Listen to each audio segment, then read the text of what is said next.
Hello and welcome to the midweek edition of Focus on Liberia. My name is Dennis Jai and we are broadcasting from Atlanta, Georgia. In our special midweek edition of Focus on Liberia, we're going to be focusing on the cases involving Senator-elect Brownie Samukai, Mr. Musa Bility, the newly elected chairperson of the Liberty Party, and Mr. Councilor Varney Sherman, Senator Varney Sherman. There are some cases involving them, and we're going to break it all down. With me to discuss this, we have Attorney Charles Swambe of the Swambe Law. Attorney Charles, welcome to Focus on Liberia. Attorney is muted there. Unmute your mic, Charles. Thanks for having me. Thank you. Also, with me here to break it all down is Focus on Liberia senior political analyst, Mr. Wilbon Weti Cooney. Mr. Cooney, welcome to Focus on Liberia. Thank you, Dennis. I'm happy to be here again. We want to welcome all our viewers from across the globe. This is Focus on Liberia. We want to say thank you and welcome to this special Wednesday edition. Thanks for coming. You may have heard in the news what's going on in Liberia concerning Councilor Varney Sherman. That was some time ago that the U.S. Treasury Department placed a ban on him for doing what they call allegedly bribing. We also have the case involving Senator-elect for Lofa County, Mr. Brownie J. Samukai. Samukai is facing some issues there, some trouble with the law. And we have Mr. Musa Bility, who has an issue with FIFA. And when he was elected chairman, there was a lot of hullabaloo surrounding that. So we want to look at the legal aspect of all these cases, including the Bility case, and see what all this means. And then we're going to ask our political analysts to break this down. We'll also be looking at the responses from the general public. When these things happen, we always see how the people respond. So welcome, welcome, welcome. We want to say share the show and be a part of it. We're going to open the phone lines later on for you to participate and be part of the discussion. So let me start with you, Attorney Charles Kwalunu Swambo. Kwalunu, come, let's go, or what? Yes, you're right. Let's just go. Yeah, Charles Kwalunu. Attorney Swabe, welcome again. We're going to discuss these cases one by one, but let me just get your opening statement and everything we're going to discuss today. Well, I mean, I was invited by you, I believe, yesterday or the day before yesterday, to come on the show to discuss, I believe, three things. The sanction imposed on Councilor Varney Sherman, the ban on Musa Bility, and the case involving Brownie Samukai. So those are the three issues that I was involved here to participate in. If you want my view as a way of, an opening statement, I will do that. But in doing that, I will be returning to something that I have discussed with you before when I appear on your show. And that is, I, as a practicing attorney in the United States of America, I am hesitant, almost reluctant to see anybody for whatsoever reason put on trial in Liberia today, given the nature of our judiciary. And that is so because people's rights are important. The rights of the Republic of Liberia is also significant. And trial, as we know it, occurs in an environment that is both confrontational, equal. When I mean equal, I mean equality is granted to both sides to present their case, and the judiciary is free and devoid of corruption. If you look at Liberia today, that judiciary that I just described does not exist there. And precisely because of that reason, I do not think that the Liberian judiciary is competent enough to render any decision on anyone. And if I were the Republic of Liberia, I would not be using that judiciary to prosecute anyone. Thank you, Attorney Charles Swambe. That's your introductory remarks there, saying, in fact, no need to even discuss all this because the judiciary is rotten. Oh, Mr. Kuni, your opening statement. Well, Dennis, again, thank you for having me. I think the issues that are up for discussion tonight, I think they are very, very important because the issues bring revelations to a lot of things that are happening within our political system.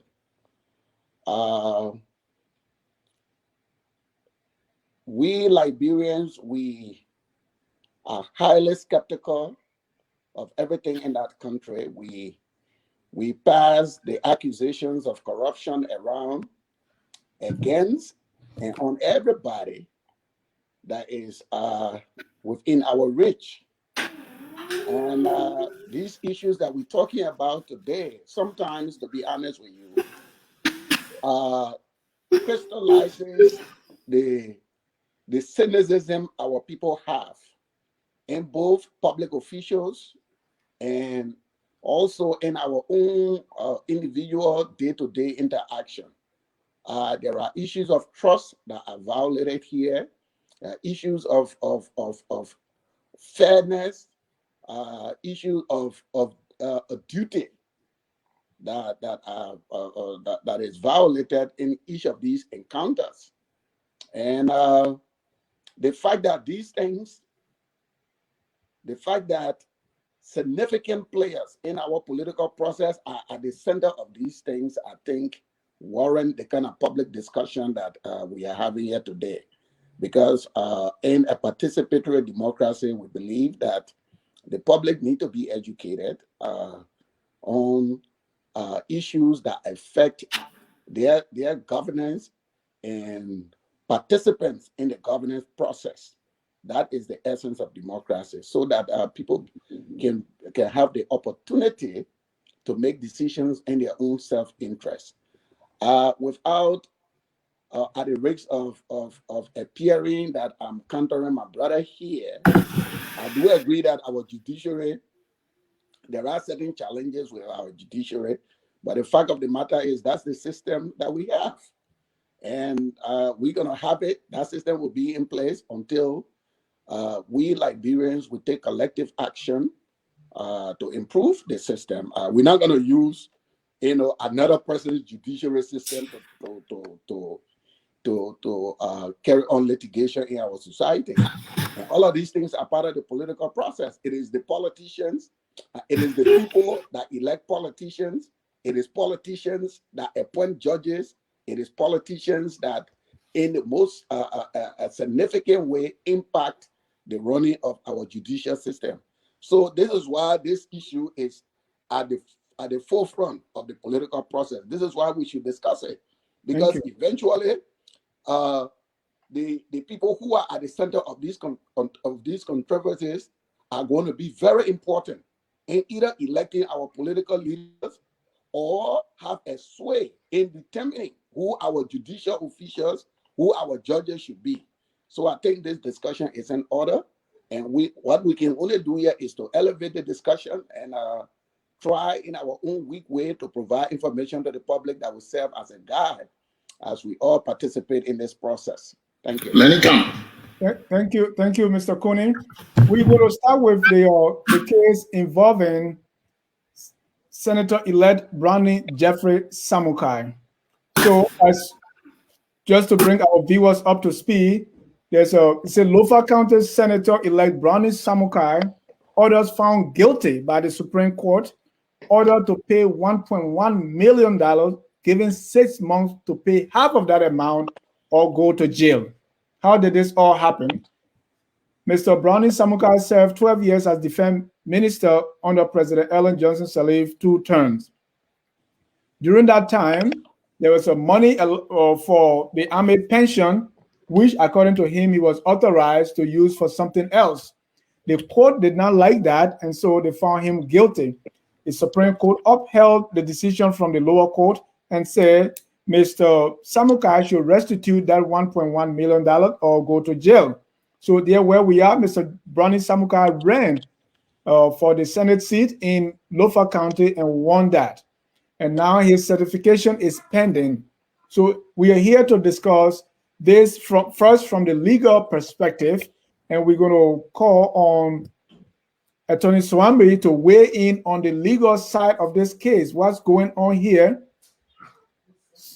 So, and I beg your pardon, that was 1.4 million. You know, I think that amount is divided into two. Some reported 1.1, some say 1.4. So it's something that we can talk about. But Attorney Swambi, that's the case. You know, I know you said the premise that the court there, the court system is not fair. But let's look at this case, even from your perspective, pretending that we are not even that we assuming that everything here is working right in Liberia. What is the legality in this case, and how will you render this judgment? Is Brownie Samukai guilty? Well, I'm not the jury here, so I can't render a decision on his guilt. I wasn't in the courtroom. What I can say is, as an attorney, again, I don't practice in Liberia, but if I were Brownie Samukai's attorney, utilizing the Liberian Constitution, again, fair, because the judicial process is an adversarial process that is supposed to be fair. Then you ask yourself the question, are there other Liberians who in the past have been in the position that Mr. Samukai finds himself in? And if the answer is yes, did they go to court? If the answer to that question is also yes, were they found guilty? Yes. And if they were, what were the rules used by the court to hold them accountable? Were these people given 6 months to, repay the funds or go to jail? If your answer is no, then you have a selective prosecution here. And it's precisely for this reason that I have said that a court within the context of the law does not exist in Liberia. And it is a flagrant miscarriage of justice to be using a bandit system to go after people perceived as political opponents of the ruling corrupt elite in our country. This is precisely what happened to Mr. Samukai. What has happened to the other rogues in the country who have stolen money, who have been caught red-handed? Did anybody ever give them 6 months to repay any amount of money? The answer is an emphatic no. This is not a judiciary. This is not justice. That makes mockery of the court system. This system is corrupt.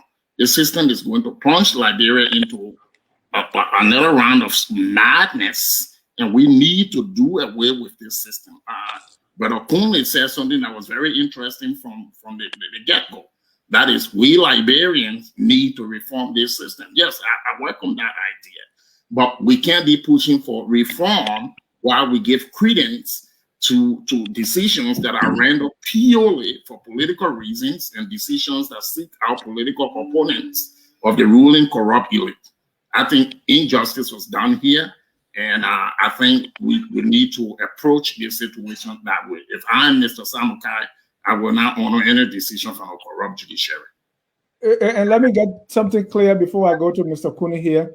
Are you saying that because others did the same thing and were never booked, so even if Mr. Brownie Samukai is in the wrong, nobody should bother him because others were not, were not.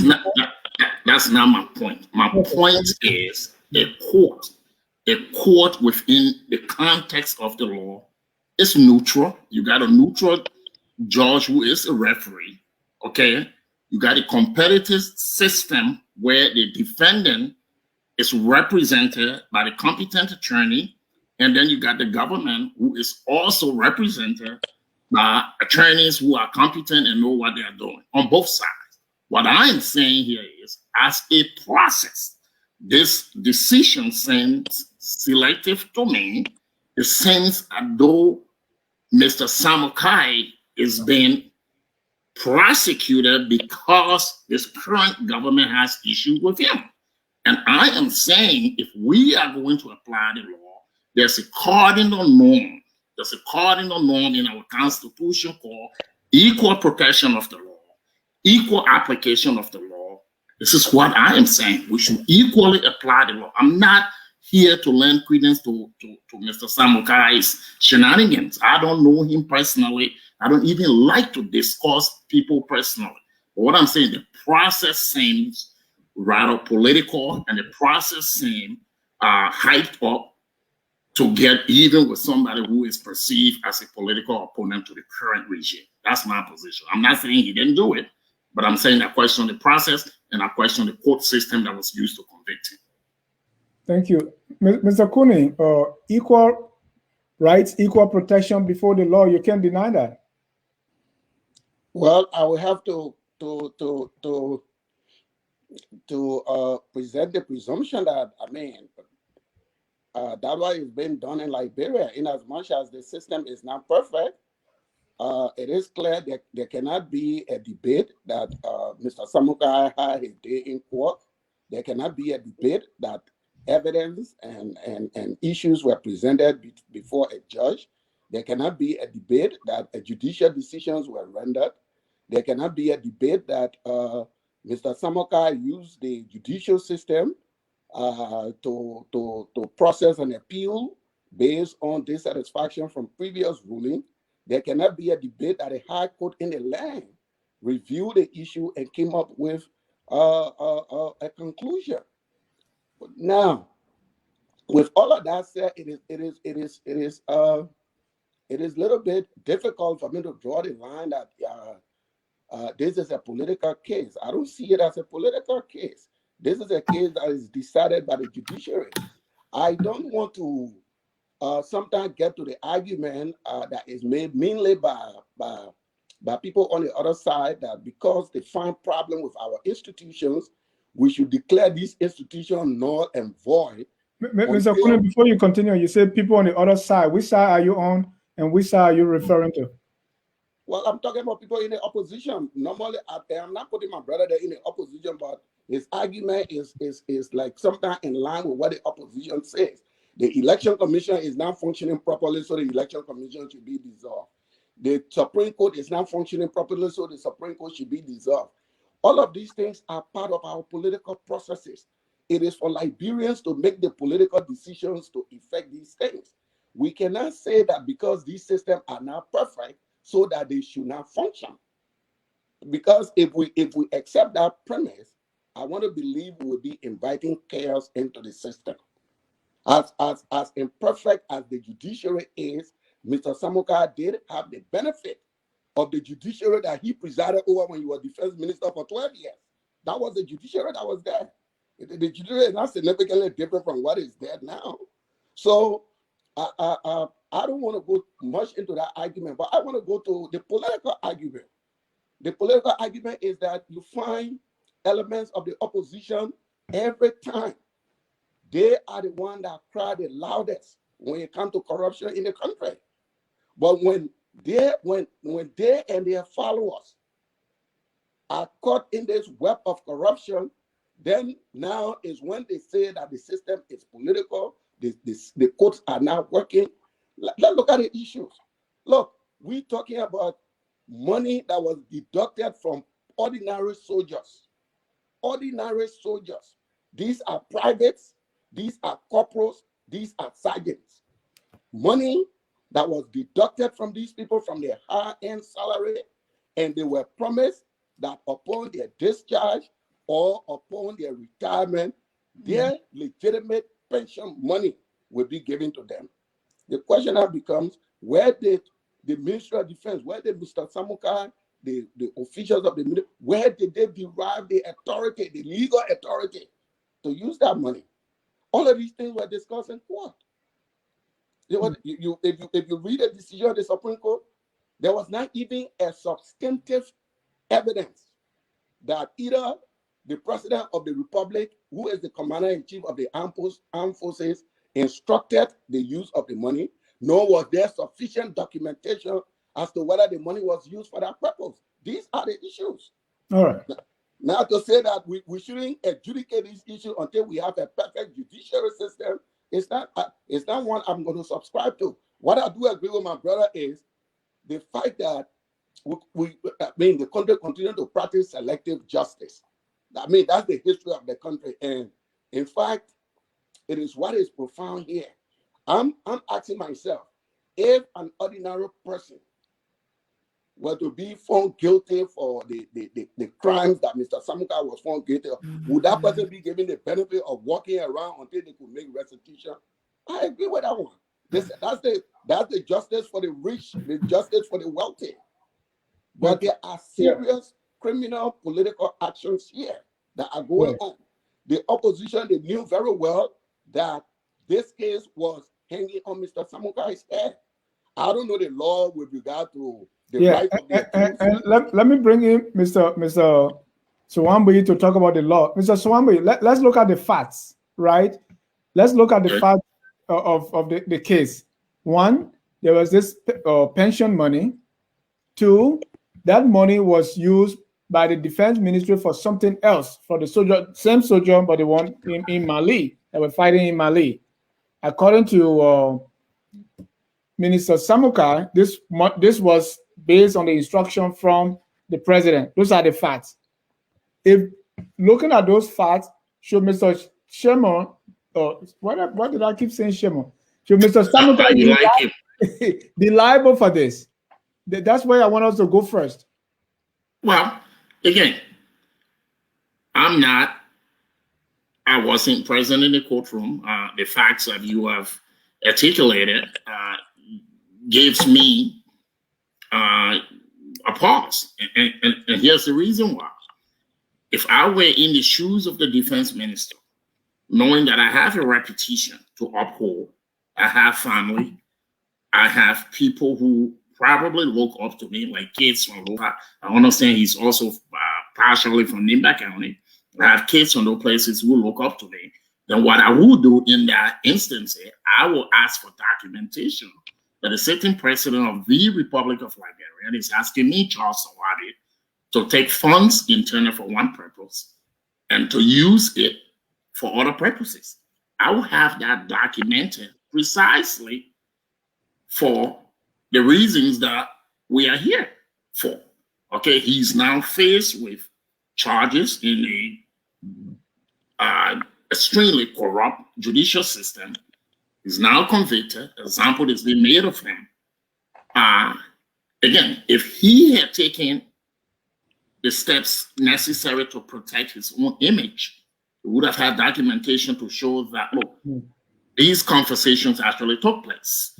But in the absence of documentation, even in the United States, again, where there's a credible judicial process, it's not fair. It's not perfect. I mean, it's fair, but it's not perfect. Documentation like that can rise to the level of what we will call in the courtroom exculpatory evidence. It's something I used to admit, and people go, well, the higher up said the man should do it. But he has nothing like that to show in court. It is his words versus those of Alan Johnson Sirleaf. And when you view it from that perspective, he exposed himself to judicial liability. That is without any denying, none whatsoever. But let me come back to something that Mr. Kono said that is deeply troubling to me. Let me clear the air first and foremost. I, Charles Kwaluna Sonwade Jr., do not support any opposition in this country today. I believe that Dennis Jai is my friend outside of Focus on Africa. He knows where I stand on the political issue in Liberia. I'm not in the opposition. I'm not a supporter of any political party. I'm not affiliated with any political party, none whatsoever. The second thing is, he is suggesting that this is the judiciary that we have, so we should work with it. Okay, but I have news for him. Liberia was founded in 1822, declared independent in 1847. From 1847 to 2003, we've been at the same judiciary, and nothing has been done in the form of really judicial reform that will assure the public that there's a court system in the country that, when called upon, will respond authoritatively, will respond to the call of the people, will do the right thing, will dispense justice, and will do it impartially. We do not have that. And because we do not have that in this country, We continue to have problems. We continue to be at loggerheads. We fought civil war, brutal civil war, because the rights of people weren't guaranteed and ensured by the court system that should have worked. We cannot continue on this path of saying, this is what we got, we should work with it. The court system is not working. Again, I'll be blunt. Al Capone, the career American criminal, if he were alive today and he were the appointed judge in Liberia, he would be a better judge than our entire Supreme. This is a corrupt system. This is a criminalized system. Liberians should rebel against it. We need to throw it out. We need to be asking for an international judicial trusteeship to help us build the foundation for the judicial system that will ensure all of our rights. As for me, from where I sit, I want to state unequivocally that I am vehemently opposed to having any Liberian from the village, even the president, the current president of Liberia, George Weah, and anybody else put on trial in Liberia, given the state of our judiciary. Because you know what will happen? Even if that person stole billions of dollars from the Republic of Liberia, and the facts are known, and that person is able to bribe somebody, he will walk, the country will lose, and the person will claim, look, we got double jeopardy that has attached, I have been tried, I have been acquitted. Who is losing? The Republic of Liberia. You flip the coin, who loses? The opposition. Somebody who has beef with the sitting regime is thrown in jail to the gulag. That's not how you build a country. Ghana in West Africa is a prime example to look at. Senegal is a prime example to look at. Countries who've made the critical change necessary, realizing that without the judiciary, democracy is a myth. The Liberian judicial system is rotten to the core. It is a criminal empire. We need to dismantle it. Before you come in, Mr. Cooney, one little thing that we also want to add is, accordingly, the use of this money was communicated by President Ellen Johnson Sirleaf to current President George Weah, and it was agreed upon that the Weah government will, because it's the government of Liberia that authorized the defense ministry to divert this money for another use of the government. So the current government being continuity, was going to take up the tab, and I learned before the show that the current government under President Weah has already started to pay that money, because President Weah has accepted that his government is going to do this. So in the middle of paying this money, this court case has been put on trial. So, Mr. Cooney, if President Weah is currently paying this money, should Varney Sherman, oh my God, should Brownie Samukai still be held responsible and liable for this? Let me quickly address that before I go back to some of the comments my brother made. Look, my brother, if you steal from me, and brother, so now we say, well, look, even though Dennis stole $5 from you, I'm going to pay the $5 back. That doesn't mean a crime was not committed. So let get that out of the door. No, I think that connection is not fair, right? Because government is continuity. Brownie Samukai did not use the money on his own. The governor of Liberia used the money. Let me land. The governor of Liberia used the money. So if the government of Liberia during the turnover note say this is what transpired, and they both agree that, okay, since we're going to pick it up from here, why do you still hold Brownie Samukai? Again, you making a lot of presumptions, Dennis, that is not available. You know that to you as you the presumption you're making is that during the turnover process, these things were the fact that they were discussed. That means they were presented in legal, detailed fashion. Again, whatever was done, whatever was said, because it was said by two presidents, does not remove a criminality that hang over it. That's the point I'm making. The government of Liberia got processes to acquire obligations. The government of Liberia has processes to expend money that they acquire as a result of either borrowing or as a result of loans. So if those processes are not followed, the fact that two presidents have tete-a-tete on the use of that money does not preclude any criminality that may come out of it. That's the point I'm making.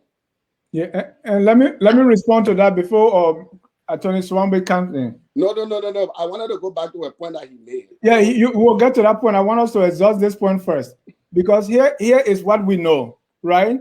First of all, the pension money is being supervised or controlled by the finance ministry. So this was not money. I'm assuming that one too. That if there is government expenditure that needs to be made, I don't think the defense ministry was keeping that money in its own bank account to use it. So everything that was done there was through the government. No. You got it wrong. You got it wrong. Okay, I can make that. The money was taken from the soldiers and placed into an account of which the authorities of the defense ministry were signatories. The money was not kept by finance. Finance ministry had nothing to do with this transaction. This has nothing to do with government money. This has everything to do with the ordinary soldiers' money. Right. So here are two things. Normally, the government of Liberia does not have, from my reading, does not have a contingency budget, right? So we have the budget, everything is bare bone. So if we run short, what the government normally does is to recast or borrow initiative, deep hole, cover hole, right? So this has been the way the government operates from back then till now. So I can make the assumption that it was the same thing, right? Because this government is engaged in this deep hole, cover hole. So if we run short, we can put our hands somewhere and get some money. But I believe this is the situation. Even in our assumption, there is a trail, there is a document trail that is available. But again, knowing what we know publicly, all of the courts have indicated that there is not even substantial documentation to these claims. That first, the money was authorized by the president, and second, that the money was used for the purpose for which it was supposedly authorized to have been used. The court is see there is no documentation. So that's the point. And let me make my other point. And my brother here, Brother Charles, to be honest with you, I don't know you to be anybody of a political leaning. So please, whatever I say here is not to you as an opposition person. Similar points that you made, I may echo it, but it doesn't mean that you represent the opposition on the show. I don't see you as a representative of the opposition on the show. My comments are for the broader public. So I just wanted you to, except that maybe when you make similar points that opposition being making, I will make reference to that, but it's not, those points are not directed. Understood, sir. But the final point I want to make is that you made reference to improvement in Ghana and Senegal. Again, the basic point is that those improvements were made by the people of Ghana. They took the decision to improve their system. Liberia is too old. Liberia is too old for us. Anytime we run into problems to say, let's suspend everything and go bring the international community. I'm saying as imperfect as our judicial system is, as imperfect as our political system is, as imperfect as everything is in Liberia, it is the duty of Liberians to work through the political process to forge the kind of change that they seek. That is the only option we have. We cannot say because the judiciary is not functioning, so the judiciary should not work. We cannot say the legislature is not functioning, so it should cease its activities. I'm saying we should all get engaged in a political process and fight for those better changes you're talking about. Until we can do that, the institutions of government we have are the institutions of government we have. We have to take collective action, both in the, whether you are an opposition, whether you are ordinary Liberian, when elections come around, this is the time you take very seriously your own civic obligation to put people into offices, because it takes political will to have an independent judiciary. It is the political process that defines those things. They will not be donated to us. Let us not kid ourselves. Even the system we have in America here was not donated to the United States by anybody. They fought for it, they improved on it. So basically, my point is, Liberians need to take control of their own situation, and we need to work to improve these systems and these practices. And this is where the character of those who put themselves up for public office should be very critical.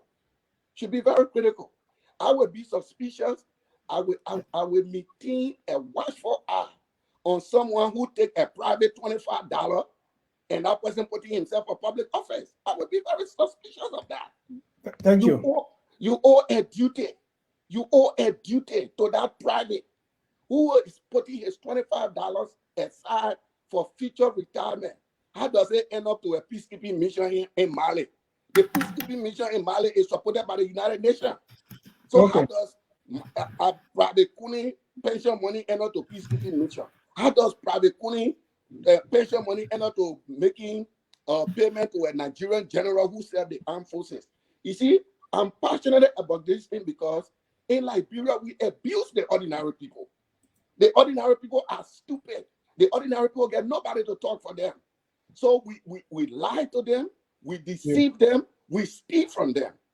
And when we do all of this, we are too big to go to jail. And every time they come after us, we put it through a political process. I remember coming up, whenever we raised money for a politician, it was for a political crime. It was not for an economic crime. It was for a political crime.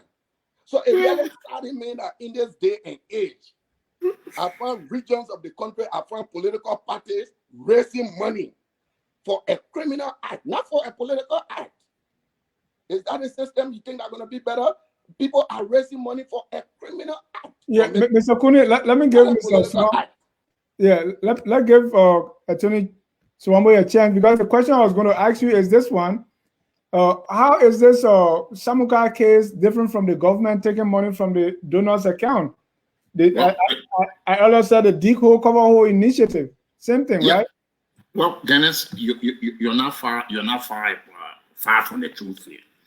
And again, I keep coming back to what I think was.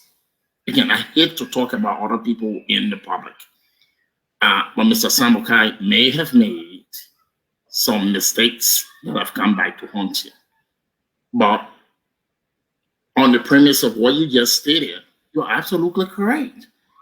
This is a country and a government that does not value accountability. Just like you said, they deep into donors' funds without any accountability whatsoever. The president tells people, go and remove this, and they just go and remove money around. This is the norm. But why is Mr. Samukai being made the exception? And why is it that the court that is supposed to be in a court in the country cannot catch on to this common knowledge, legal norm of selective prosecution? And I'm not here defending Mr. Samukai, although for full disclosure purposes, I'm a defense attorney. I earn my living defending crimes and criminals. That's what I do for a living. But in this case, you got, paper trail, you got statesmen from WIA and other people saying, yes, he was told to use the money. Now, I get the point Mr. Kone makes, and it should not be taken lightly. A crime may have occurred even before he was authorized to take the money. I get that. But the biggest issue here is Mr. Samukai's inability to have documented things for himself, knowing that things like this could come up in a place like Liberia, where people make examples of their political opponents. He did not take the steps that were reasonably necessary or needed to ensure his own safety down the line. And because of that, he was railroaded through this corrupt process called the Judiciary. And now we got what we're talking about here. The other thing I would like to also state here is Mr. Kuhlman mentioned that it was the Ghanaian. Yes, the Ghanaian took steps, and I'm familiar with the Ghanaian process very well. In that, I went to a law school that was helpful in helping to transform the Ghanaian judiciary. They actually brought Ghanaian prosecutors from Ghana. Some of them were hosted by my alma mater, and they actually got to practice in the United States. Their skills weren't defective. Even the Ghanaian Chief Justice came to my law school and taught. The program, the aim of the program was to really work on the ethic aspect of the judiciary. Senegal also sought those kinds of help. I'm not putting my country down. I love my country. I believe the Liberian judiciary, if it functions at the level that it should be functioning at, most of the acrimonious debate we see in Liberia will be resolved. But this judiciary is a cancer, okay? It is a cancer cell that corrupts and attacks good cells, ultimately leading to the death of this country. I will concede to Mr. Kone's point that we need to transform it. And we as Liberians need to denounce this corrupt system. We need to come together and oppose it. And one of the ways you can start to transform it is to actually have people from the outside who are donating money to the judiciary to stop functioning, to stop funding crooks, corrupt individuals who call themselves judges but take bribe envelope. This is a criminal empire. We should be calling on the United States. We should be calling on the European Union to stop funding the Liberian judiciary. This cancer is going to plunge this country into a serious civil war. That's my position. So Attorney,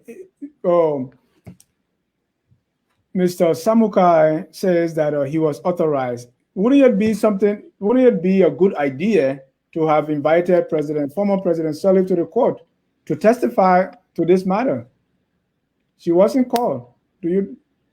Well, again, I'm not his defense counsel, but I would have explored all of those avenues. I would have subpoenaed Sirleaf if she refuses to testify. I would have brought Sirleaf to court. I would have brought any piece of evidence whatsoever that would tend to show that I did not do anything wrong. But again, I did not represent him. I don't know the circumstances under which his lawyer worked. I do not want to criticize his lawyer. I don't know them. But it would seem rather rational to bring all of those things, including every witness to court, to say, hey, you authorized this. Now look where I am. So let's say if that had happened and President Sirleaf came and testified, say, yes, I authorized Brownie Samukai, would that exonerate him? I'm not here to pass that decision, but I will say this, it would have helped his case. But again, at the end of the day, I'm not convinced that even if Jesus Christ came from heaven with the facts in favor of Mr. Samukai and presented it to the court, I'm not convinced if Jesus Christ did that, Mr. Samukai would have been exonerated. I just happen to be skeptical of the Liberian judiciary. And my skepticism are based on facts. Okay, this is a corrupt system that is used to target people who the power to be doesn't like. And let me tell you this. I mentioned the judicial concept of equal protection of the law. Okay, we're talking about prosecuting Varney, Sherman, Varney, Samukai. The state's order for certain now has real interest in justice. Okay, what has happened to other people's rights in this country? What has happened to Emmanuel Sade's rights for a war crimes court in Liberia? What has happened to my own rights for a war crimes tribunal in Liberia? That's the law. You think I can go to court in Liberia today and petition the Liberian government in my own name as a survivor of the Lutri massacre? You think I can go there, file a lawsuit today and say, hey, give me this right? You think the court will listen to me? They won't. But it was the same court that took less than 24 hours to hear Ellen Johnson Sirleaf's challenge to be banned by the Truth and Reconciliation Commission from running for president. And she challenged it on the ground of due process. She said she wasn't granted any due process right when they decided to ban her. And the court ruled incorrectly. Okay, but will the same court grant somebody like me who have standing to go before the court? Will they hear my case? The answer is no. It will take 558 years before they hear my case, because why? It is not a court, and that's not what Joshua wants. That's not how you build a judiciary. Mr. Kunin, we can't deny that the judiciary has serious problems. Let's look at the case involving former Justice Kabina Janet. You know, and I know that was a joke. Why should we? And then cases that really supposed to be brought to should be, cases that are supposed to be brought on the desk, they are never discussed. But only the cases that the powerful has interest in. I laugh because the Liberian situation is comical if it were not serious. We are in serious times, and I think we all have stipulated one way or the other about the challenges that face the judiciary. Before I go to the cabinet issue, maybe there is a suggestion I have here. Again, you read a ruling of the Supreme Court. The Supreme Court says that even if the former president had authorized the defense minister, the act would not have been legal. Yeah. That's the court ruling. But even in that case, there is no substantial documentation that such an order was given. So that's the legal side. And I really want to applaud my brother here. He's doing an excellent job for us by discussing all of the legalities of this issue. I'm not here. I'm not qualified for that. But as a political matter, I think for people to accept the premise that this is a politically motivated behavior, I'm throwing a challenge out there to Mr. Samukai. The case is not a public knowledge. There is nothing classified about this case. Can he call a press conference and present the authority that he received from the president of Liberia, authorizing him to use this money? Point number one. Point number two, can he call a press conference to also present documentation that the expenditure of the money was consistent with the directive that he received from the president? I want to believe if these two things were done, the Liberian people minds are not stone. There will be people on the other side that look, even though he may have acted illegally, but this is what he did. The president asked him to use $100. Indeed, the $100 was used for that purpose. That is a challenge. It would benefit him politically. But you can't hide under the cover that the presidency has should use the money. Nobody knows where you use the money for. Bring an expenditure report with sufficient documentation as to the authority that was giving you, how much was authorized, how much you used, publish it in the newspaper, let the Liberian people read it. Because the issue now is in the court of public opinion. There is nothing classified here, and I think it will help us in this debate. It would truly help us in this debate, and I think it will help Mr. Samukai strongly in the political sphere. The issue with the Janet thing, I don't know whether you talk about the cases that went to him or his impeachment, but my view, I got a strong view about the Supreme Court too.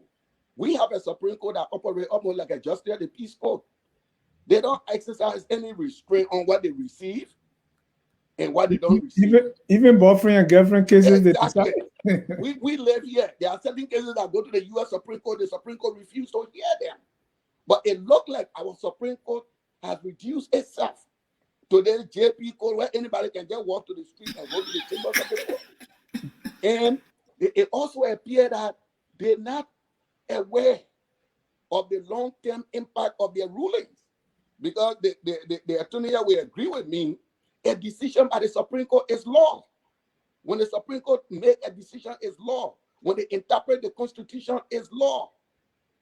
So again, if you go back, the issue of the appointment of mayors went to our Supreme Court, and they gave some kind of interpretation. They say, oh yeah, it was in the right of the president to appoint mayors. So now in our country, even though there are statutes as to how mayors should be elected, how municipalities should run, but now the president is giving a carte blanche to appoint city mayors throughout the country. So that's point number one. With regard to the impeachment of Janet, Kabina is a very nice man. I know him personally. We were in school together.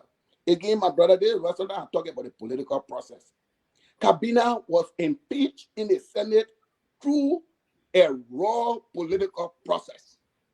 Impeached by certain Liberian senators. The question I will ask you, Brother Jah, what price did those senators pay? What political price they pay? Until Liberians can begin to hold people accountable for these things, we will not change our system. Thank you. That's take us to the Musa Bility case, right? Because we see in the Brownie Samukai case where the lower court found him guilty and sentenced him, and this was upheld by the Supreme Court. Mr. Samukai challenged that because he won the election, and his supporter right now, the people of Lower County who elected Mr. Samukai, they have organized fund drive to restitute the money. In the case of Musa Bility, he was not found guilty by a court. He was suspended by FIFA for allegedly misusing, I think, $50,000. He was suspended for 10 years. But it seems to be that Musa Bility is guilty in the court of public opinion as compared to Mr. Brownie Samukai, who people are raising money for him. Let's look at the Musa Bility case. Do we see some level of maybe in the court of public opinion? What is driving that? Some are saying is it because he's Mandingo. Let's look at the Musa Bility. FIFA is not a court. In fact, Musa appeared on this network and said, well, they said they did an audit, but I was never asked any question. But it seems that more Liberians finding Musa guilty than they will have issue with Mr. Brownie Samukai. What's going on here? Let me start with Mr. Kuni. Put on the political hat. What's going on? Look, what is going on is very clear. And let me borrow from this very popular Pan-Africanist P.L. Lubumba. I think we've all listened to him, we've all heard him. One of his famous speeches is that when it comes to corruption in Africa, when it comes to these things in Africa, every tribe, every entity gravitate to their own corruption person. That's how we look at the corruption. If the accusation is against Dennis Jah, who is very far from me, I'm extremely critical.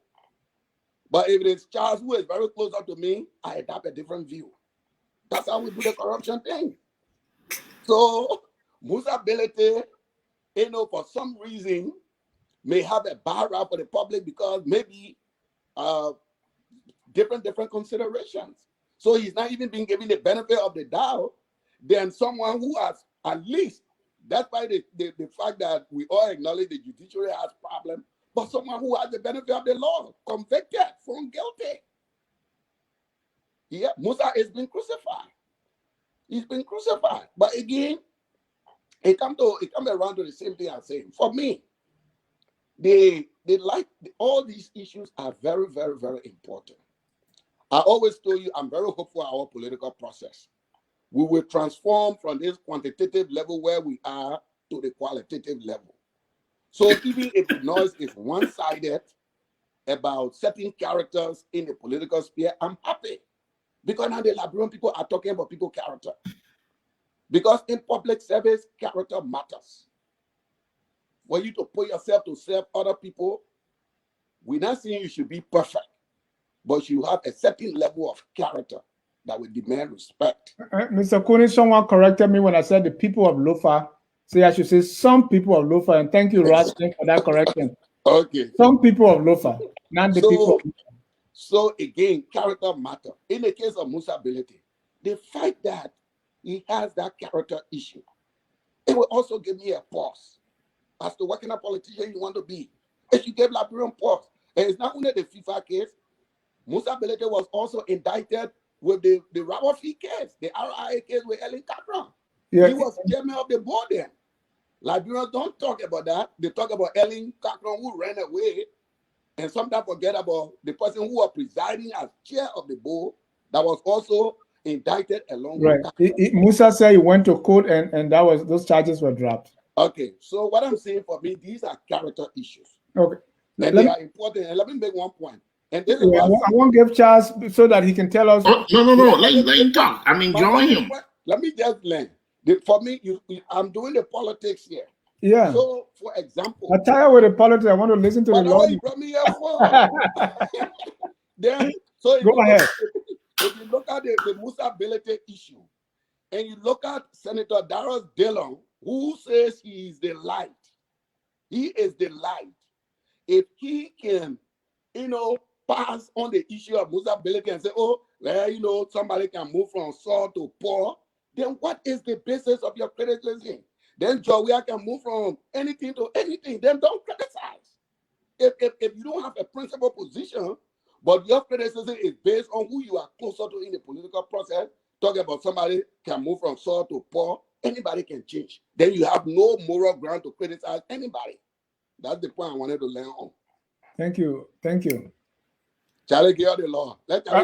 Attorney Charles, let's talk the law now. This Musa Bility was found guilty by the FIFA Ethics Committee, saying that he misappropriated $50,000. And because of that, he was banned for 10 years. Now, most Liberians are using that case to say he's not qualified or he has a dark cloud hanging over him, so he shouldn't be chairman of the opposition Liberty Party. Well, FIFA is not a court. Absolutely, you're absolutely correct. And again, I'll go back to my premise. I do not want to make this discussion about any one person. And full disclosure is critical here. Partially Nimbayan and partially from Bon County. Musa Bility is from Nimba County. But before I even mention the Musa issue, let me make one point clear here. We as Liberians, and I hope there are people out there watching this show who will hear what I am about to say. We're all Liberians. We're all born in that country. God placed us all there for a reason. We went through a very brutal civil war.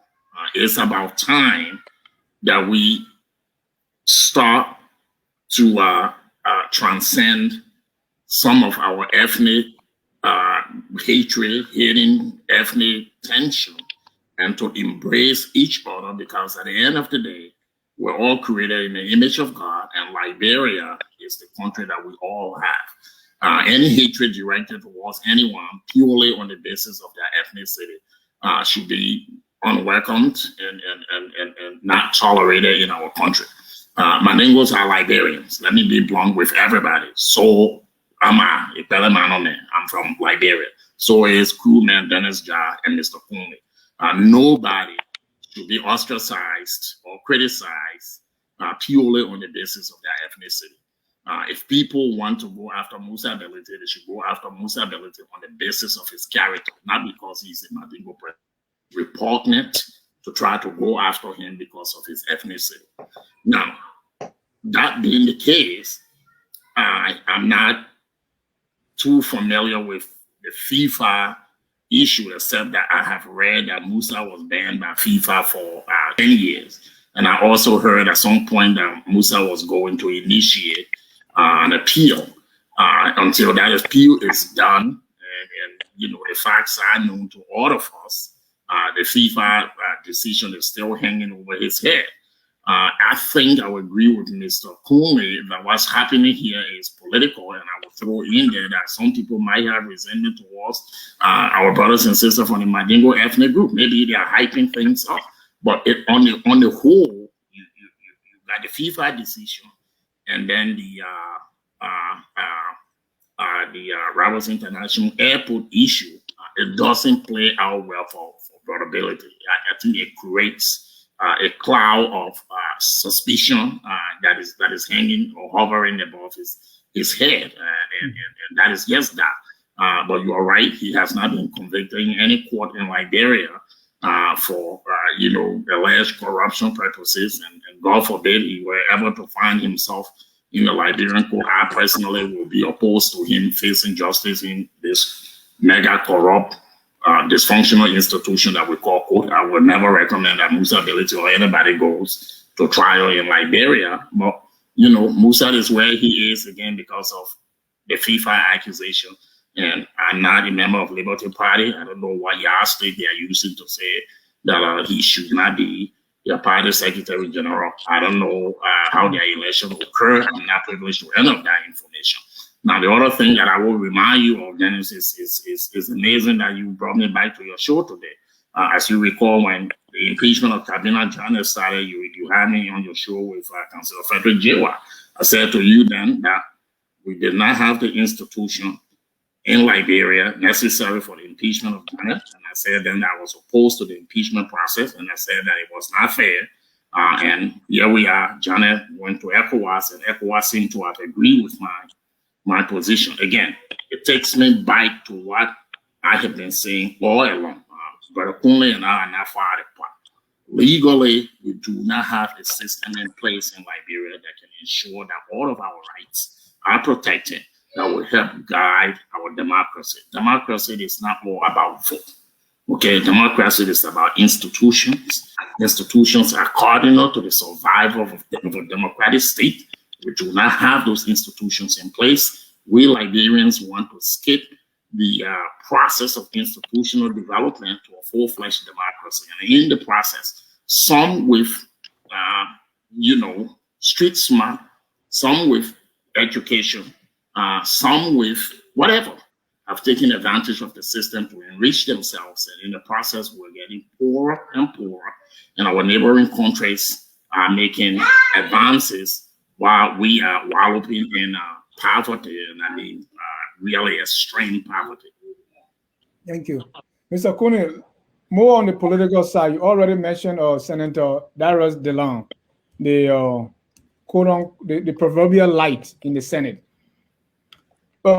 He's a rock star in the opposition bloc when it comes to, he's being nicknamed the star. He's shining the light. And then with Senator Yombly Kanga Lawrence is also being looked at now after winning a second term as Iron Lady.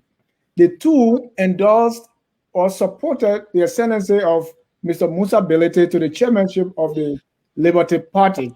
There has been some internal troubles there. Some people didn't agree with that.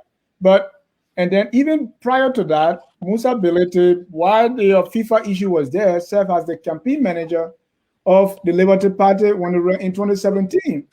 So all the people we look at in Liberia, starting with the late Councillor Bromskin, now the Light, and also Iron Lady Yombly Kanga, they have endorsed, and they have Musa has their stamp of authority. So what does that say about, so Musa should be looked at as he's okay. Based on those three, the Light, the Iron Lady, and Councillor Bromskin, who's is like the symbol or a hero in the Liberty Party.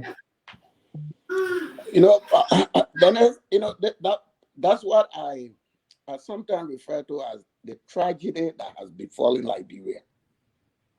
You understand?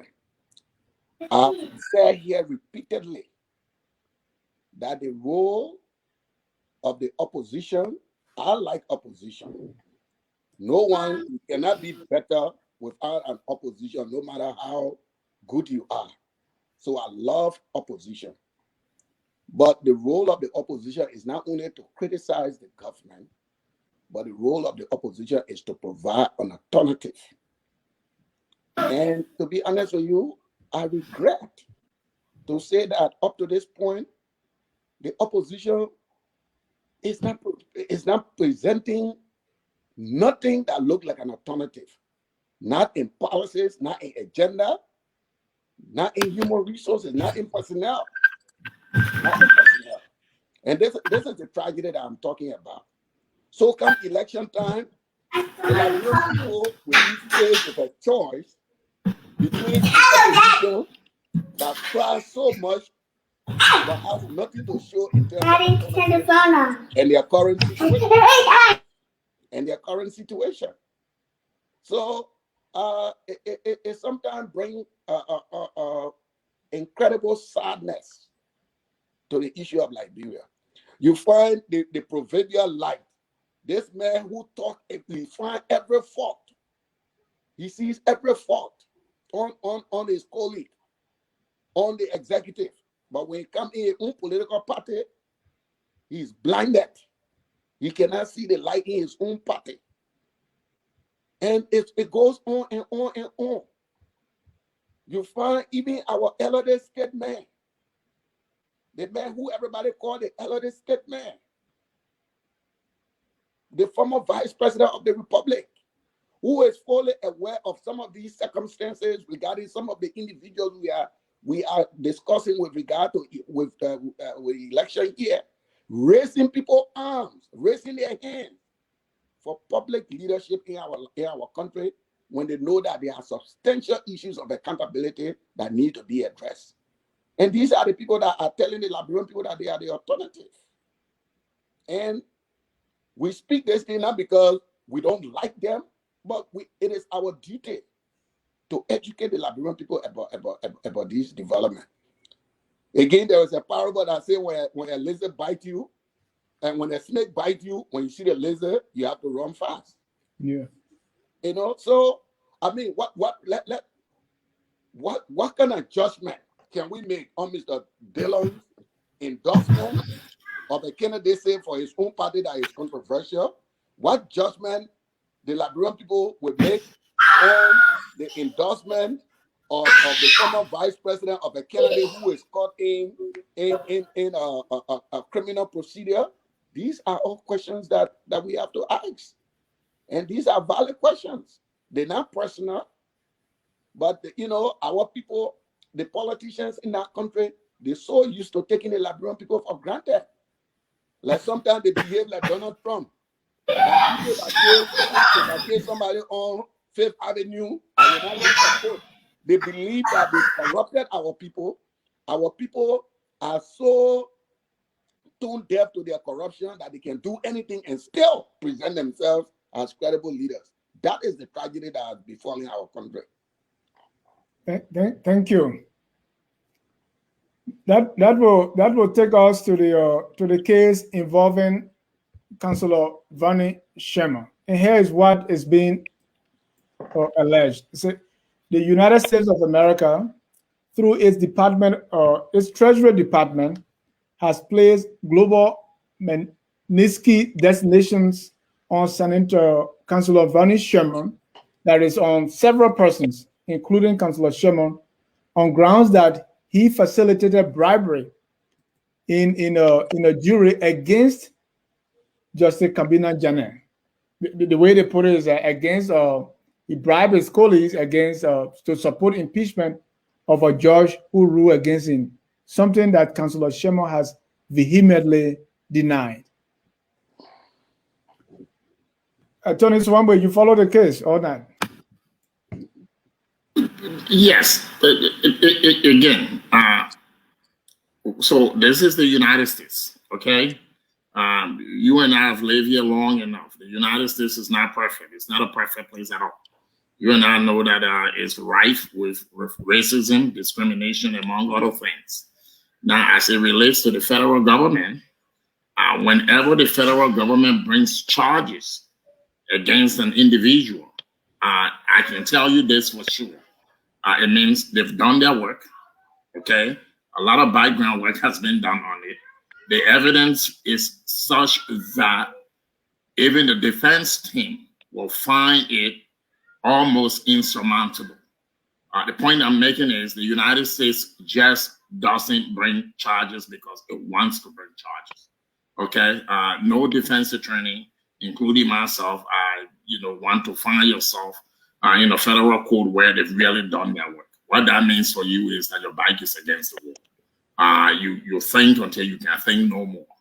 Now, with respect to Varney Sherman, again, I'll piggyback on what Mr. Kume just said. There have been so many things in the news. Varney this, Varney that, Varney this with the court, Varney that. And when you start to get all of that stuff hanging over your head, then it raises a lot of questions about you, particularly for us lawyers in this country, in this United States. We're so heavily regulated. People do not even know. People think when they see a Liberian guy practicing, oh, this is a lawyer. This is not an easy job. Things like failure to send a letter to a client whom you just met in your office, the person you just spoke to on the phone, can get you in big trouble. let alone a lawyer suggesting that or offering bribe to your colleagues to impeach a judge. He denied that. He said, in fact, he okay. said, Yeah, but again, I will say this. I said the same thing again, and I don't want to make Varney Sherman the issue here. Denial is not a defense. Okay? Denial is not a defense at all. Let me tell you what a defense looks like. A defense is if I show up and say there was a murder, Mr. Kone committed it. Mr. Kone said, no, I did not. I'm representing Mr. Kone. We go to court. Mr. Kone said, look, this incident happened in Philadelphia. I was in California.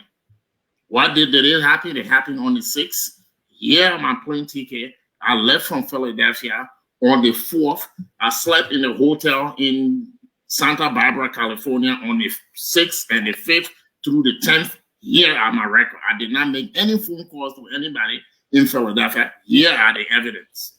When you have an evidence like that, you got a defense. Of course, everybody denies that I did wrong, I did.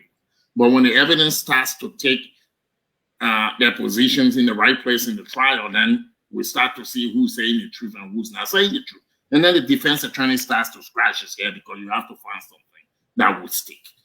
Again, I will err on the side of the United States in this matter. And I will also err on the side of what I will call good moral ethics that is required of us attorneys. It doesn't matter where you practice. I see law as a higher calling to an ethical duty, and that duty should not be taken lightly. In our country, again, it is sad. Bribery is not only among the judges. Some lawyers carry white envelope stuff with stuff that they give to corrupt judges, and the whole system is just corrupt. I'm actually surprised that the Liberian Bar Association has not actually opened an investigation into this matter to see whether the good attorney name is being slandered by the United States for nothing. And if that is the case, to come up with a statement and say, no, he's an ethical attorney in good standing with the bar. He did not do any of the things that the United States said he did. I'm really stunned that the Liberian Bar Association has been silent up to this. Again, it goes back to my criticism of the institutions in our country. Mr. Kune, this thing happened, it's a pattern now that these things happen to people that are not part of the ruling party. That's why many are saying this is politically motivated. We saw how long it took for Wambodiki to finally be out of the LACC. We saw that, what is his name, from the passport department, when he went back to working for government, it was all fine until the United States government stepped in. What about this judicial system that is like pepper? It only burn it only burn in the backside, doesn't burn anywhere else the hardest. What about the judicial system that only opposition people are the one that are being investigated and in trouble with the law? Well, I disagree with you. Just a few minutes ago, you told that they could clear Musa Bility, right? Musa is an opposition, they could clear him. We accept that. That was during the administration of Ellen Johnson Sirleaf when he was part of the. But he was an opposition. So no, he was at that time. He was part of the ruling class. Okay, they think the judicial system clear Varney Sherman. He's an opposition. Your United Party senator. He was found not guilty by the court. The same judicial system. Again, I think the only winner here is me, because you both seem to be agreeing with me that the court system only works against people who are in the opposition. The judicial system clears Councillor Varney Sherman, an opposition senator. So the narrative that the prosecution is towards people only of the opposition and they are victims of the judicial process is not true.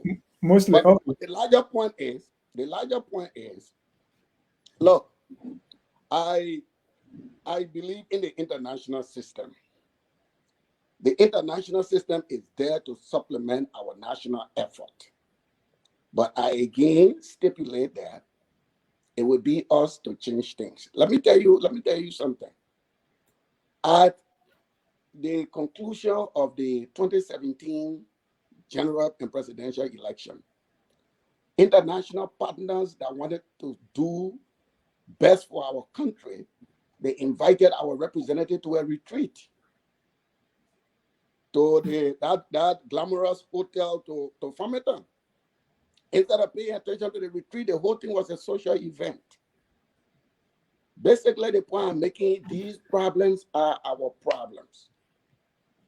And some of the advocates that draw maybe 10,000, 3,000, 4,000, they need to make these things part of their advocacy and set the man cause and the power cause aside. Because you can call somebody man and power, it will not help the country.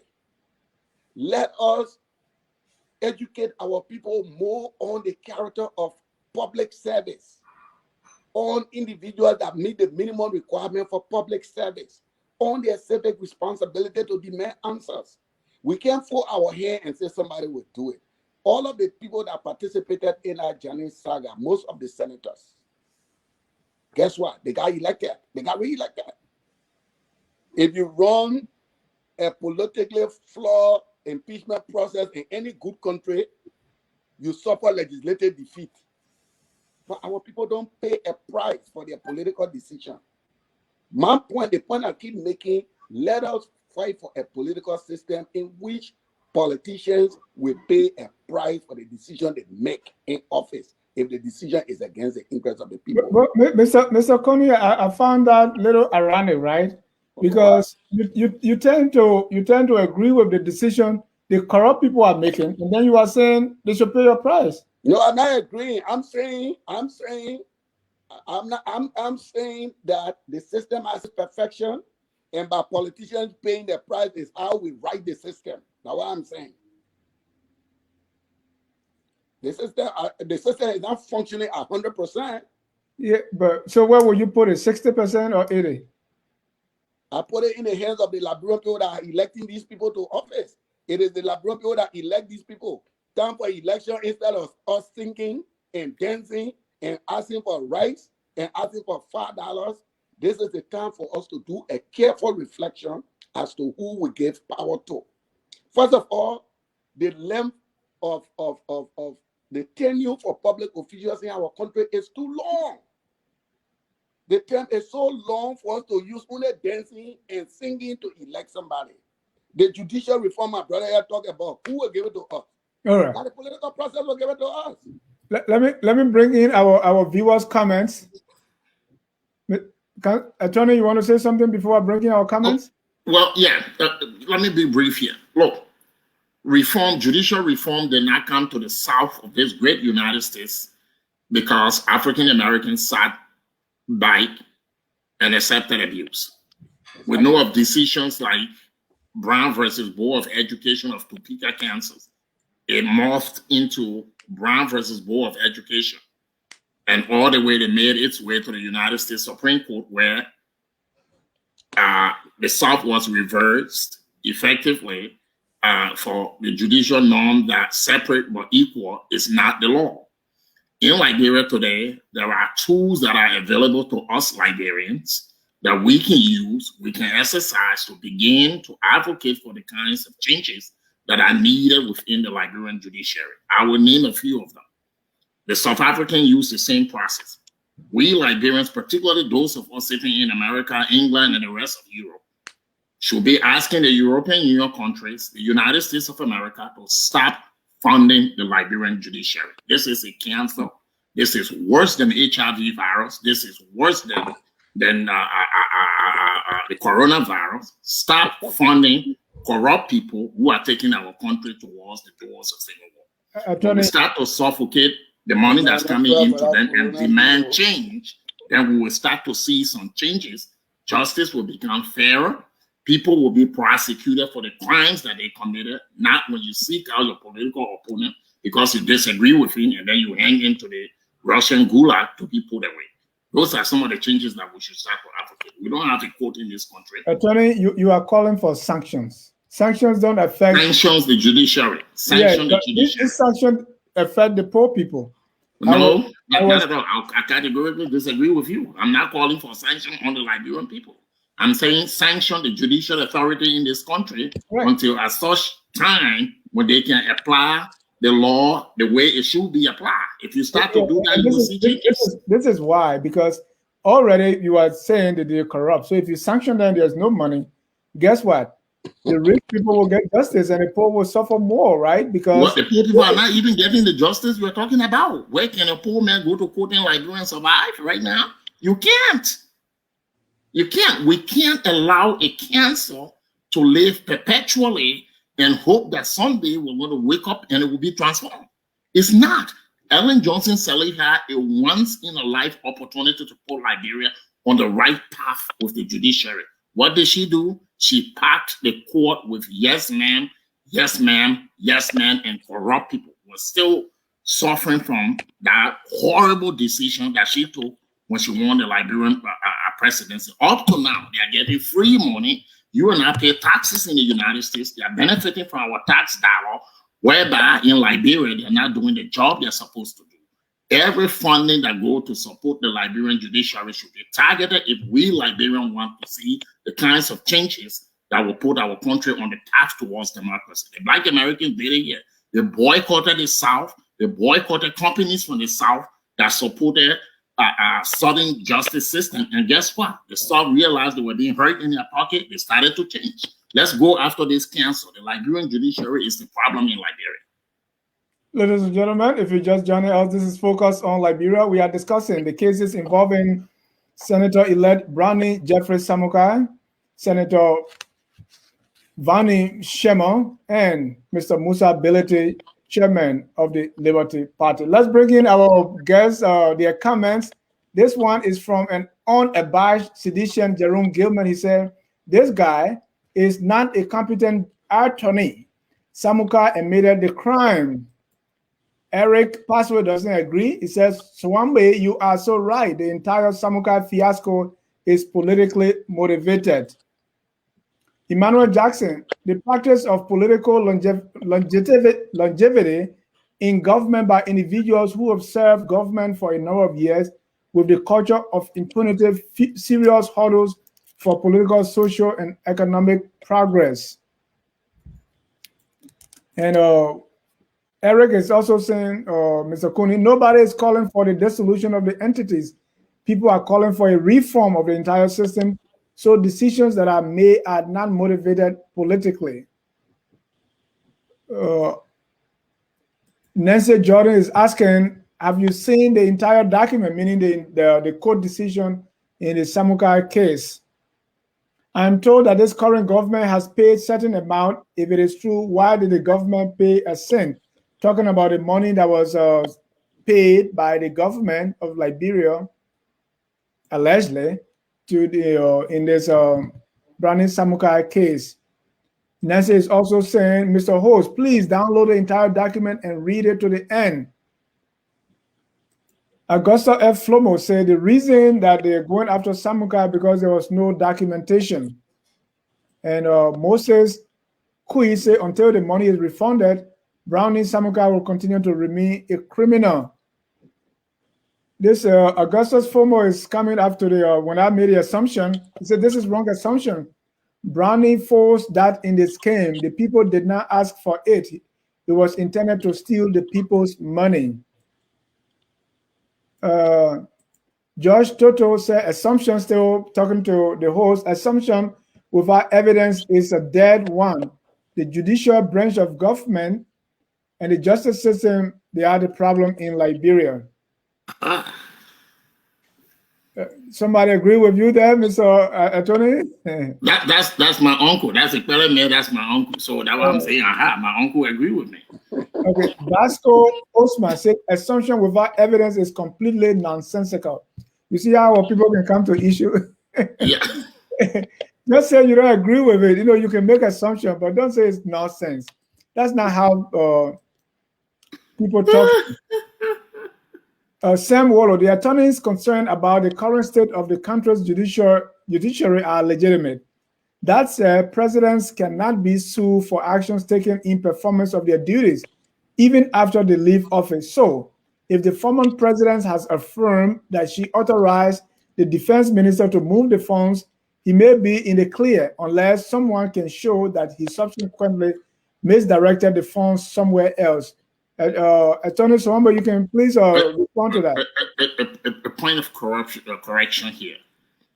A president can be sued for actions they took while they were in office, if and only if that action was one, criminal, it was taken outside of the president's presidential duty. You cannot be a president and go, in the night and sanction the criminal assassination of your opponent.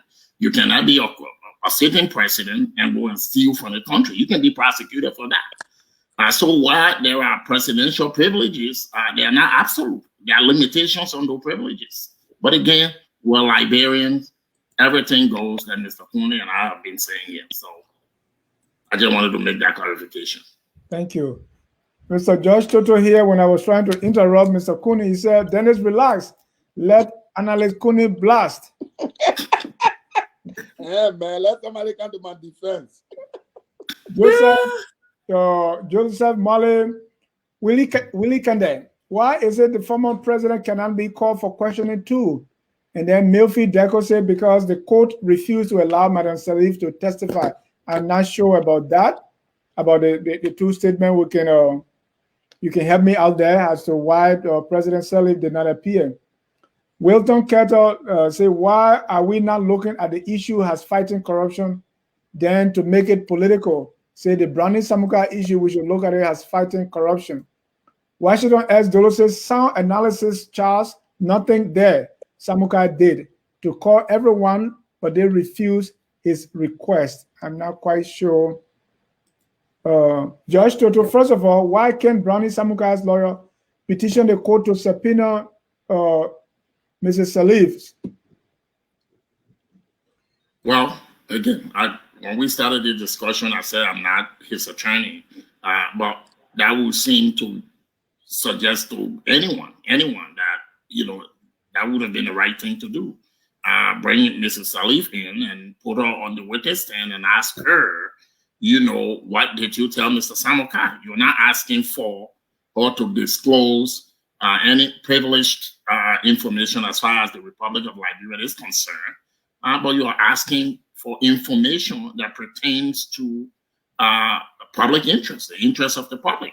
I would have done that had I been the defense attorney in this case. But again, I do not want to criticize Bernie Samukai's attorneys. I don't know who they are, and I don't know why they did things the way they did. All right. Go ahead. No, basically, we've discussed this thing. I think I just wanted to emphasize again the point I made earlier. I think the only avenue opening up to the senator right now is try to seek the minds of people in the public space. And if you follow the facts of the case, none of the expenditure was classified. This was not, the president did not pass instruction on any classified national security issue. We are told that some of the expenditure was on troop to UN mission, some buying gift for a Nigerian general that has served the armed forces, some about other soldiers that may have passed away and they gave some bereavement. I'm saying right now, what is available to the senator? And they say that soldier did not contribute to the pension. The person who didn't contribute to the pension fund. So all of these things, the senator needs to call a public forum. First of all, display the authority from the president. No, just the senator should come and focus on Liberia. Display the authority. They will not come. Presenting the authority from the president and also presenting evidence that the presidency I'm going to use X. This is how the X was used. Even though that may still not be legal, because this money is pension fund. Nobody play with your pension fund. Look, the reason why I speak about this passionately, Dennis, is that for a long time, Liberian elites that had the opportunity for Western education, that live in the West, that know everything here, that respect everything here, When they go to our country, they treat our people less than human. Nobody play with your pension in this country. What gave somebody the idea in Liberia that somebody pension that they contribute to voluntarily, that you have that authority to take it? Right. Just like the donor fund, Mr. Kuni. Yeah, but donor fund different from pension fund. Pension fund is somebody's lifeline. All right. Let's read this comment. Mayfield Deco is also saying the same thing, that the government started paying the money. In fact, they have paid $400 already. Yeah. And maybe, who knows? And we are assuming here now, because there is no full disclosure, maybe the $400,000 is the one Madam Salif authorized. Maybe. Who knows? Yeah, an argument can be made for that. But again, I still come back to what I think was a serious, lapse in judgment, I would say, on the part of Mr. Samukai. I would have asked that any such request from President Salif be written so that, the record could be kept and that I could use it down the line for my own protection. Yeah, I think I've not come across that, but I didn't find it. But I'll dig more and see whether he produced anything to that effect. I think that's in the crush of the matter. That where is the documentation? Maybe the government paid the $400,000 because Ellie May whispered to where that within $400,000, I said $400,000, I said the memo used. Or else, why would the government pay $400,000 and refuse to pay the balance $1.1 million? We need the government to clarify that. Simeon Wright is asking the same question. Why did the WIA government pay some of the money? Hamilton Zilli, our judicial system in Liberia is selectively controlled by the executive. Historically, we have had and continue to have a powerful executive, and we call that the King Kong presidency, the dominant presidency, that always undermines our judicial system. Our judicial system should be apolitical. Again, Joseph Wali Kende say, we all know Madam Salif was the most contributor of cash to kill thousands of our citizens, but the court in Liberia allowed her to take leadership. So sad for the court system in the country. Let me read two more comments and we'll be wrapping this up. Elder James C. Blythe Jr., sadly, the court went into political matter on the Samukai's issue. Imagine 3 defense ministry staff members testified that indeed Samukai used the money upon the instruction of the then president. So Samukai called a press conference or not, he will have gotten into this unnecessary situation. I don't know how that is unnecessary.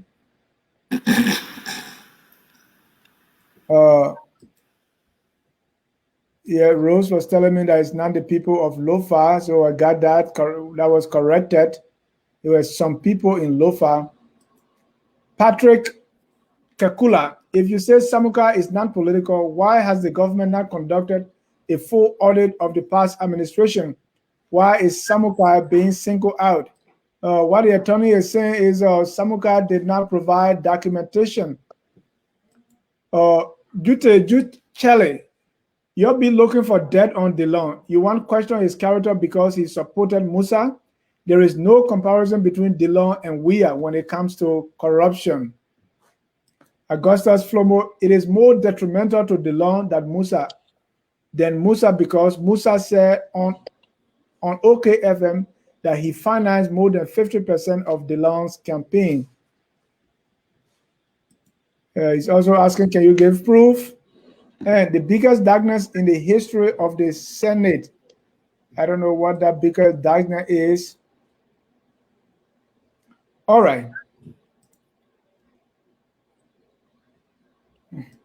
All right, gentlemen, we've discussed the 3 cases. Let's wrap this up. First, if you have any other response to our callers, let me read this one on DeLong. DeLong is bringing debt upon himself.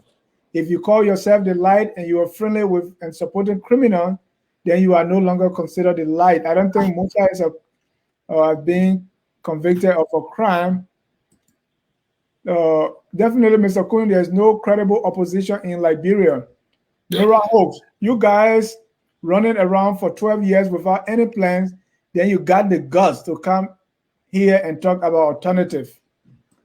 Mr. Kuni, I think that is you that CDC governor running around with no plan. Now you're talking about alternative. Was the CDC alternative at that time? And then the warning here for you too is that beware of the opposition. Oh, Pape, hope you are protected before they put you on the president. Oh, maybe you live in America. Then Nora is saying, did your government ever present a platform to the people when they were running around with casket on their head? Mr. Cooney, you got a mouthful there. Well, if that's what the opposition want to say, then there is no need for an opposition. If the question is, oh, you did this, and so we ourselves we don't have to do that, that's a question for the Liberian people to decide. And I'm just saying, you will be much more appealing if you present a competing vision of governance, if you present an alternative. But if your only claim to power is that, oh, the other people came to power because they don't do it, that's why you're in the opposition, good luck to you. All right. Mayfield said, I'm denying the comments. He said, please do us justice by going through it and stop denying the comments from the viewers. The court refused to allow Madam Salif to testify. I did not deny any comment, my brother. I'm reading the comments. All right. Oh my God. Your final response to the comments, Anthony Swambe, and then we can conclude. I mean, there's nothing there to respond to. We are Liberians. I expected this. You and I practically, read Facebook comments.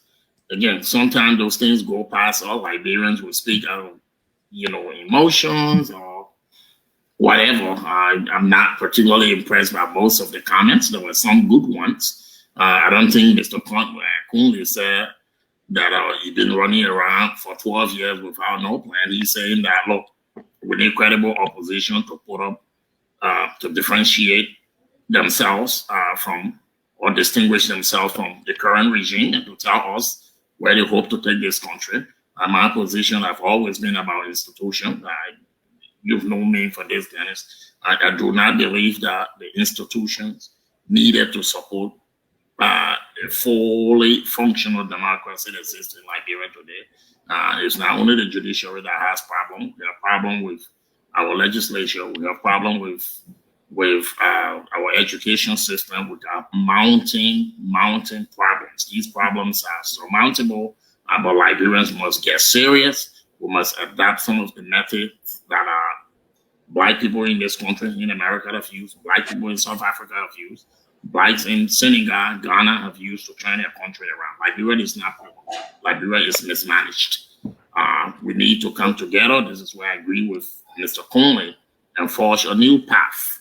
That new path should be based on support for institutions, cultivation of institutions, because where human error often surfaces, institutions have risen to the level to correct some of those mistakes. We saw it here with Donald Trump in America. American institution rose to the occasion, and today,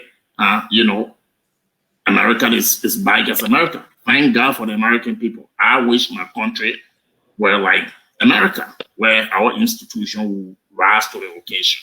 And the one institution we need to go after today, as far as reform is concerned, is the judiciary, because the rights of citizens are very, very important to the survival of a democracy. And it is precisely for that reason that I said that we need to advocate that aid to the Liberian judiciary be cut off, and that the international community needs to demand reform before anybody in the judiciary is aided. This system is corrupt. This is a criminal empire. We need to dismantle it.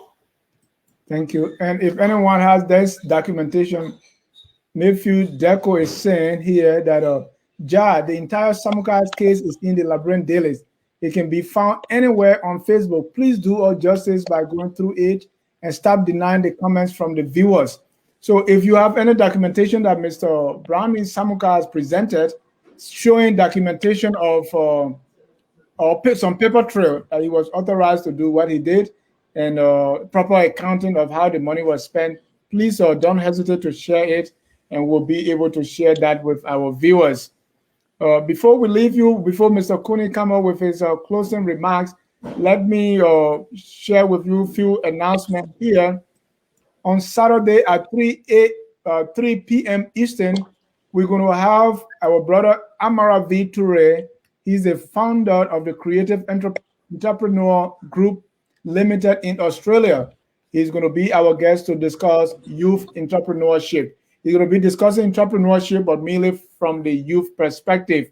You know, what can we do, the mindset of the youth? How can we turn them from the Zegue, I always say, to becoming entrepreneurs? He will also be sharing some business startup and entrepreneur ideas. Still on Saturday, as part of our history series in commemoration of Black History Month, Dr. Tim Nelvin will be here to present Liberian history. The topic, Chief Swakoko, the time, the life, and contribution of Chief Swakoko. Don't miss it. Then on Sunday, Dr. George Clay Kia will be here to continue again the history series, development policies of our former presidents. We're going to be discussing the autonomous capitalist development, open door policy, higher heights, green revolution, vision 2020, vision 2030, and the PAPD. You don't want to miss it. We'll also have during the week our political bulldog, Mr. Ansonis here, will be periscoping some top names and newsmakers in the country, starting with the vice president, the current vice president, the former vice president. Our political periscope series, when we go through and dig everything, their political activities, and bring it to the light. You don't want to miss this periscope series. Your host on the Hour of Politics. Then on Friday, we're going to have our literary hour. The topic for discussion is Edward Wilmot Bladden and the quest for understanding the Black personality. That's going to be discussed on the history hours. Your host, Jackie Sayer and Professor K. Moses Namwe. That's the lineup for the week. You don't want to miss it. Here at Focus on Liberia, we strive to educate, to elevate, and promote all things Liberia. And Mr. Jason Cars, love that. It's a great program. As always, thank you, gentlemen. Dempsey said Liberia copy everything from the United States except democracy and the rule of law. Bad. Our chief political analyst, your final comments. My final comment is to call on the people of Liberia to change their own condition. It will not be donated to us. It will not be awarded to us. It will be our own desire to improve our country, to make our institutions better, to make our country better. And this is why it's just not enough to criticize the government. I've always said, criticism is very easy. It's just not enough. It is much more important to differentiate, to tell us exactly what the people should look up to. You should tell us the alternative. And this is why sometimes we heavily criticize what occurs in the opposition if they rationalize behaviors that they condemn in government. You can't have it both ways. It can be when it is in the government, there is corruption. But when it's in your own court, then you find rationalization for it. That will not carry Liberia forward. It will not carry Liberia forward. That's the only point I'm making here. Thank you. You know, and we have to be serious.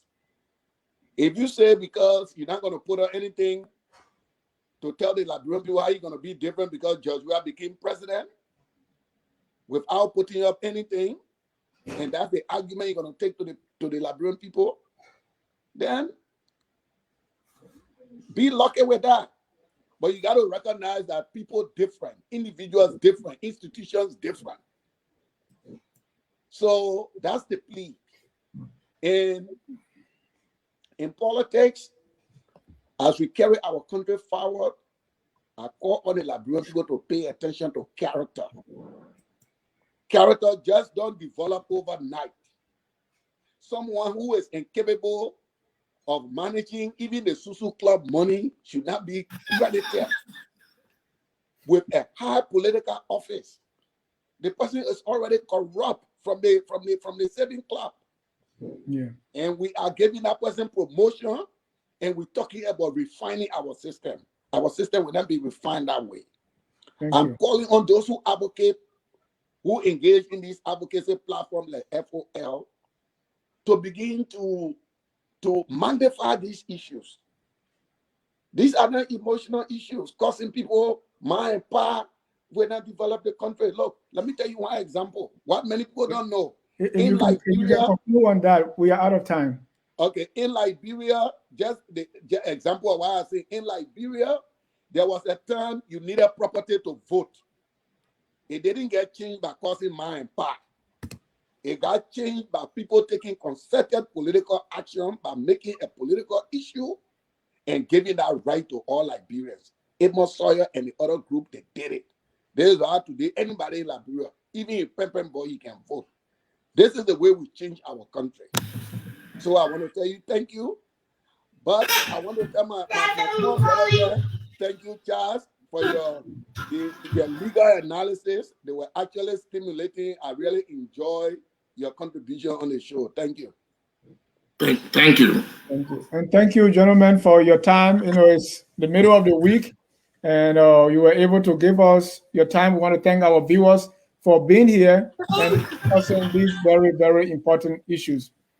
On that note, we're going to end the broadcast, and we don't leave without singing our closing song, which says, "We are all Liberians." Good night, and God bless. We are Liberians.